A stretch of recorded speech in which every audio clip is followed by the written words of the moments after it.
Hello friends, welcome back to my channel Kaushal stock market का फंडा। आज हम बात करेंगे एक ऐसे शेयर की जो अपने सेक्टर का लीडर है और कुछ न्यूज़ के चलते इसमें जान आई हुई है। पर उससे पहले अगर आपने मेरा चैनल सब्सक्राइब नहीं किया है तो सब्सक्राइब कर लें और बेल आइकन को प्रेस करना ना भूलें ताकि आपको लेटेस्ट स्टॉक अपडेट्स मिलते रहें। होप कल वाला वीडियो आपने ज़रूर देखा होगा। अगर नहीं देखा है तो नीचे डिस्क्रिप्शन बॉक्स में और ऊपर आई बटन पर क्लिक करके देख सकते हैं। तो आज हम बात करने वाले हैं अपने सेक्टर लीडर की, और ये सेक्टर ऑलमोस्ट खत्म होता हुआ दिख रहा था, पर कुछ न्यूज़ के चलते इस सेक्टर के इस शेयर में अच्छी खासी तेजी देखने को मिल रही है। और साथ ही साथ इसमें बात करेंगे कि हमें इस शेयर में जाना चाहिए या नहीं। तो ये सेक्टर जो है वो है इंटरटेनमेंट सेक्टर, और हम बात कर रहे हैं जी इंटरटेनमेंट्स की। जैसे कि आप सभी को पता है कि कोरोना के चलते सबसे ज़्यादा इफ़ेक्ट टूरिज़्म, मॉल्स, रेलवे, इन सबको इफ़ेक्ट पड़ा था। वहीं एक और सेक्टर है जो है इंटरटेनमेंट सेक्टर, इन्हें भी बहुत गंदा इफ़ेक्ट पड़ा था इनके बिजनेस पे। वहीं बात करें, ये अभी भी पूरी तरह से ओपन नहीं हुए हैं, जिसके चलते ये अभी भी लॉस में ही चलता हुआ दिख रहा है पूरा सेक्टर। स्टार्ट करें अपने शेयर से जो है जी इंटरटेनमेंट। तो बता दूं यह एक मिड कैप कैटेगरी का शेयर है। देखें तो आज के चार्ट पैटर्न पे तो यह 254 रुपये पे ट्रेड करता हुआ दिखा, जो कि कल के क्लोज से 2.5% के आसपास नीचे ही बंद होता हुआ दिखा। वहीं देखें 5 दिन में तो इसमें अच्छी खासी तेज़ी देखने को मिली और ये 5 दिन में हमें 47% के प्रॉफिट देता हुआ दिखा। 6 महीने में कम होकर 24% और 1 साल में ये 20% के आसपास प्रॉफिट देता हुआ दिखा। वहीं अगर देखें 5 साल में तो ये अपने शेयर होल्डर को लॉस देता हुआ दिखा, जो कि करीबन 50% के आसपास है। अब बात कर लेते हैं कंपनी की बैलेंस शीट की और स्टार्ट करेंगे रिजर्व एंड सरप्लस से। तो मार्च 2019 में कंपनी के पास 7,000 करोड़ के रिजर्व्स थे। वहीं मार्च 2020 में ये बढ़कर 7,500 करोड़ के आसपास हुए और मार्च 2021 में ये बढ़कर 8,651 करोड़ के आसपास होते हुए दिखे।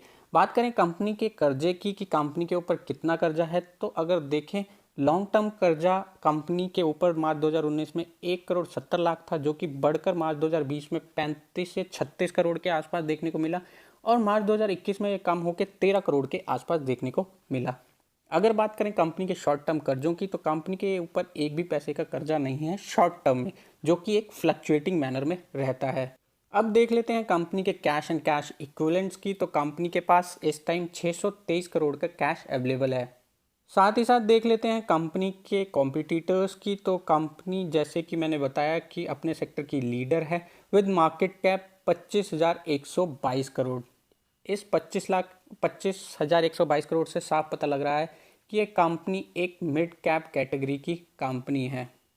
अब इसमें आई तेजी का रीज़न देख लेते हैं कि पिछले 2 दिन से भाग क्यों रहा है। तो इसका सबसे पहला रीज़न है कि राकेश झुनझुनवाला जी ने इसमें इन्वेस्ट किया है, जो कि करीबन 5 मिलियन शेयर्स परचेज किए हैं, जो अगर देखें तो करीबन 100 करोड़ के आसपास की इन्वेस्टमेंट करते हुए दिख रहे हैं। साथ ही साथ अगर देखें तो एक और न्यूज़ आ रही है जिसमें इनको मर्जर की बातें चल रही हैं, और वो है मर्जर वाईकॉम 18 के साथ।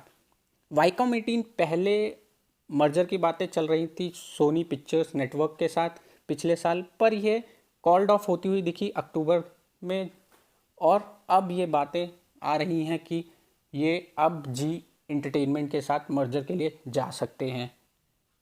वहीं एक और न्यूज़ आ रही है कि जो शेयर होल्डर्स हैं उन्होंने डायरेक्टर को हटाने का प्रस्ताव रख दिया है, जो कि सुभाष चंद्रा जी के बेटे हैं पुनीत गोयनका। अब उन्हें अपने डायरेक्टर पद से इस्तीफा देना होगा। न्यूज़ अच्छी है, और अगर मर्जर होता है तो अच्छा खासा जंप देखने को भी मिल सकता है शेयर में। पर मेरा मानना है कि हमें जोश में आकर एकदम से इन्वेस्ट नहीं करना चाहिए।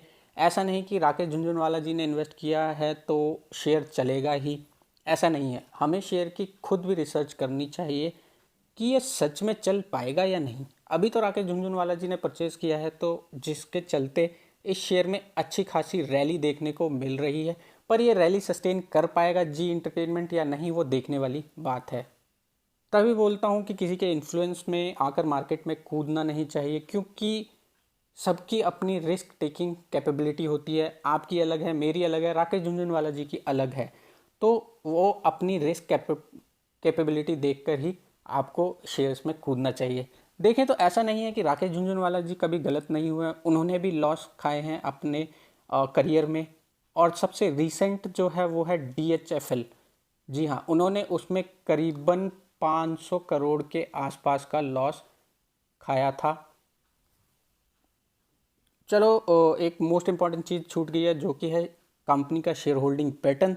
तो देख लेते हैं, कंपनी के प्रमोटर्स के पास सिर्फ और सिर्फ 4% के स्टेक्स हैं, वहीं FIS इसमें 57.46% का स्टेक होल्ड करते हैं, DIS इसमें 18.62% और पब्लिक इसमें करीबन 20% का स्टेक होल्ड करती है। देखें तो प्रमोटर्स के पास सिर्फ और सिर्फ 4% का स्टेक है और उसमें से भी उन्होंने 5.38% के शेयर्स को गिरवी रखा हुआ है। वहीं देखें जून 2020 से कंपनी के प्रमोटर्स अपने स्टेक्स को छुड़ाते हुए ही दिखे, पर फिर भी 4% के स्टेक में उन्होंने उसमें से भी 5.5% का स्टेक गिरवी रखा हुआ है।